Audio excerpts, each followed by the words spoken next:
A guy driving along gets pulled over by a traffic cop for going 1 mile per hour over the limit.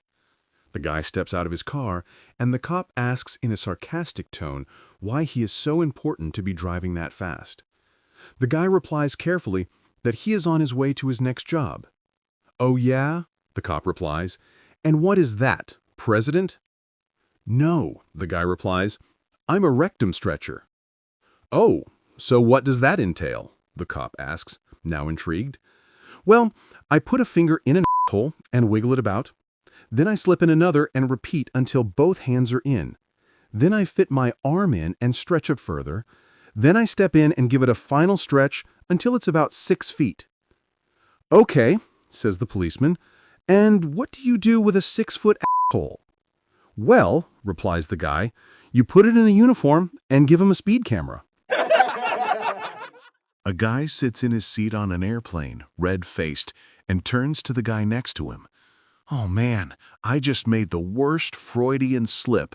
The ticket agent was really well endowed, and instead of asking her for a ticket to Pittsburgh, I asked her for a ticket to Tittsburgh. So embarrassing." The guy he's sitting next to says, "Hey buddy, I'm right there with you. This morning, I'm sitting at breakfast with my wife, and instead of saying, 'Honey, could you please pass the cream?' I say, 'You fucking bitch, you ruined my life.'" There were 2 men in a car going way over the speed limit. A cop caught up with them and pulled them over. He walked up to the driver's side window and asked, "Do you know how fast you were going?" The driver decided to play dumb and replied, "Gee, I was too busy concentrating on the road to check." The cop, not in the mood for any attitude, slapped the driver hard across the head. He then moved around to the passenger side and gave the passenger a good hard slap across the head. "Hey, what was that for? I didn't do anything," exclaimed the passenger. The cop replied, "I was just making your wish come true. You see, after you guys take off again, 500 meters down the road, you would have said something like, 'What an asshole. I wish he would have tried that with me.'" An old man decides he wants to meet his grandson before he dies. He lives in the wilderness like a hermit, so he hardly ever meets anyone. So he invites his young grandson over to mark one item off his bucket list. His grandson arrives and notices his grandfather is scarred all over and missing some of his limbs, most noticeably one of his hands. "How did you lose your hand?" "A lion bit it off during one of my hunting trips. Speaking of that, I was an avid hunter and have an impressive trophy room. Let me show you." The grandfather leads his grandson to his trophy room. It is filled with large animal heads mounted on the walls. The boy is in awe of all the different animals. "There are lots of stories to tell with some of these. Several even attacked me before I managed to kill them. This leopard here, its name is Erie. I named it that because it bit off my ear. I generally like to name them after something they took from me, so I remember our encounter better." As the boy looks around from animal to animal, he starts to ask about the stories behind them. "What about that great big crocodile? Does that one have a story?" "Yes, it took several of my toes, so I named it Toto." "What about this tiger?" "It took my eye, so it is named Iris." Then the boy's eyes are caught by an enormous lion, the most majestic trophy of them all. "That must be the lion that took your hand. Did you name it Hans?" "Good guess, but no, I named it Hancock." A monkey walks up to the lion and starts taunting him. "You stupid jerk! You cannot do anything to me!" The lioness looks at the lion, hearing that, and gets surprised by his lack of reaction. The monkey goes on, "I'm your mama, you stupid lion!" The lion keeps ignoring the monkey, so the lioness asks, "Honey, are you going to allow this peasant to disrespect you? Aren't you the king of the jungle? Do something." "Just ignore him," says the lion. "He's just a stupid monkey that isn't worth our time." "Yesterday, I f***ed your wife real good, and she liked it," shouted the monkey. "That's it," said the lioness. "I'll teach him a lesson, and then we'll have a serious talk about self-respect," and went after the monkey, who started swinging from one tree to the next. The lioness kept running after the monkey. He swung to the left, she went left. He swung to the right, she went right. And suddenly, the monkey missed the branch by a bit and fell on the ground below a hole made of the tree roots. "Got you," said the lioness as she pounced towards the monkey, who actually was waiting for this to happen. His small size allowed him to get through the hole while the lioness got stuck. He swung behind her and f***ed her to his heart's content with a dirty smile on his face.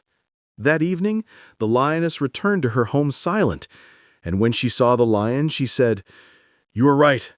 I shouldn't have let that peasant's taunting get to me."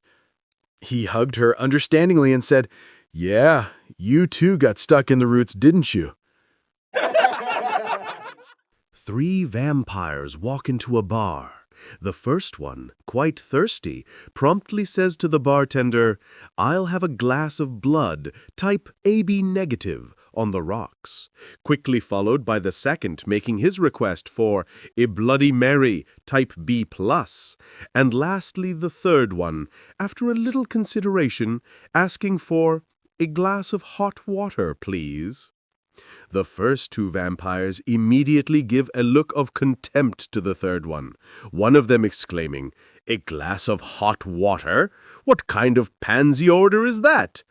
To which the third vampire, while taking a used tampon out of his cloak pocket, replies, "Can't a guy just enjoy a goddamned tea?" When scientists were ranking animals, the warthog was in his hole, so they ended up crowning the wrong guys. The king of the jungle title went to the lion, and the fastest went to the cheetah, but both titles belong to the hog. Third title for the warthog is for reverse parking.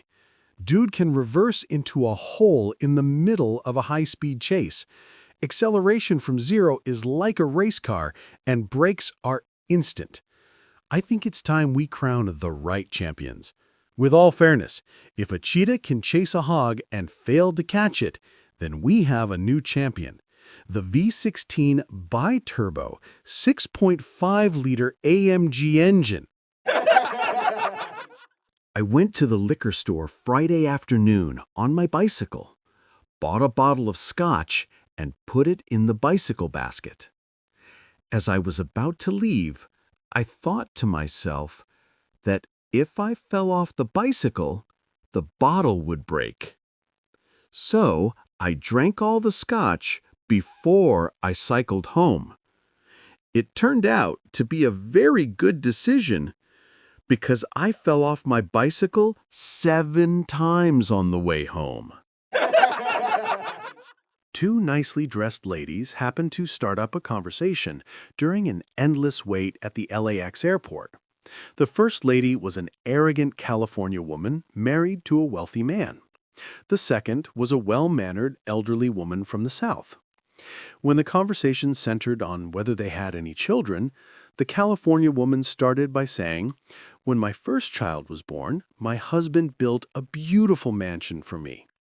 The lady from the South commented, "Well, isn't that precious?" The first woman continued, "When my second child was born, my husband bought me a beautiful Mercedes-Benz." Again, the lady from the South commented, "Well, isn't that precious?" The first woman then asked the Southern lady, "What did your husband buy for you when you had your first child?" "My husband sent me to charm school," declared the Southern lady. "Oh my God, what on earth for?" asked the first woman. The Southern lady responded, "Well, for example, instead of saying, 'Who gives a sh*,' I learned to say, 'Well, isn't that precious?'